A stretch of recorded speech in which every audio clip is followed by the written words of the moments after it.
अभी हम लोग देखने वाले हैं 2026 सीबीएसई बोर्ड में जो प्री बोर्ड का क्वेश्चंस आया है वो हम लोग सॉल्व करेंगे। काफ़ी बेसिक्स है, ज़्यादा टफ क्वेश्चंस नहीं है। सबसे पहले हम लोग स्टार्ट करते हैं और समझते हैं इसको।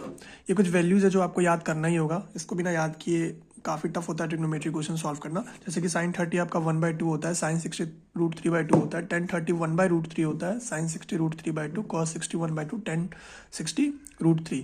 ठीक है, अगर आपको ये याद होगा तो आप इजीली इस क्वेश्चन को सॉल्व कर लोगे। पहले हम लोग ऊपर वाला क्वेश्चन देखेंगे, फिर नीचे वाला क्वेश्चन देखेंगे। ठीक है, तो सबसे पहले tan of a + b = √3 लिखा हुआ है। तो आपको अगर ये चीज़ पता है कि tan of a + b = √3 क्या हो जाएगा, tan 60 डिग्री, तो आप इजीली बोल दोगे कि a + b जो है हमारा 60 डिग्री है। उसी तरह अगर इसको देखें, ये वाले को tan a - b, तो tan a - b जो है हमारा = 1/√3 है। और 1/√3 अगर 10 के रेफरेंस में हम लोग वैल्यू निकालना चाहे तो जैसे यहाँ tan 60 था, यहाँ पे tan 30 डिग्री हो जाएगा, जो कि आपको यहाँ पे दिख जाएगा। ठीक है, तो यहाँ पे आप कह सकते हो कि a - b = हमारा 30 डिग्री हो गया।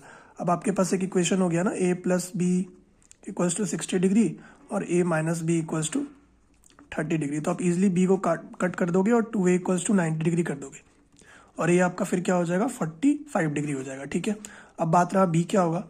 तो a + b हमारा कितना था, a + b हमारा कितना है, हम लोग ये वाले क्वेश्चन को ले लेते हैं, ये वाले इक्वेशन को ले लेते हैं। a + b हमारा 60 डिग्री है, तो a 45 डिग्री है, तो b कितना हो जाएगा हमारा, माइनस कर देंगे 60 - 45 5 15 डिग्री, b हमारा कितना हो जाएगा 15 डिग्री।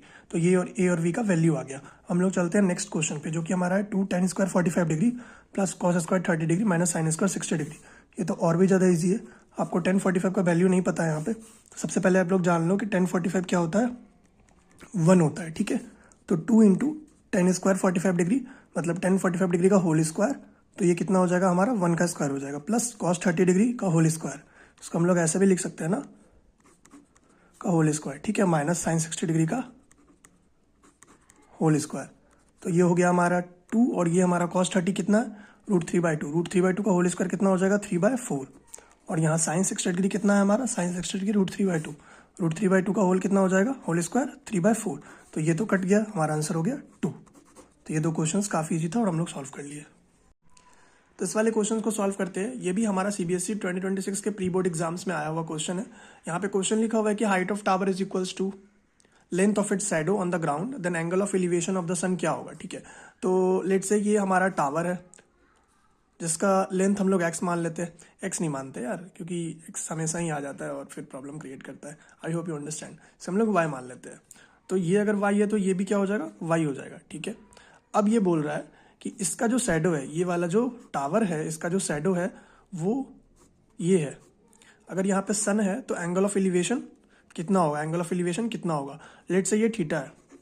ठीक है, हमें पता है कि tan थीटा क्या हो जाएगा, tan थीटा हमारा हो जाएगा p/b, और जो हमारा p है वो है y, और जो हमारा b है वो भी हमारा y है। ये कट जाएगा, ये हो जाएगा 1, तो tan थीटा हमारा क्या हो गया 1। और हमें पता है कि tan 45 डिग्री = 1 होता है, तो थीटा = 45 डिग्री। तो ईजिली हम कह सकते हैं जो एंगल ऑफ एलिवेशन है हमारा ऑफ द सन = 45 डिग्री। हमारा आंसर हो गया 45 डिग्री। आई होप आप समझ गए होंगे।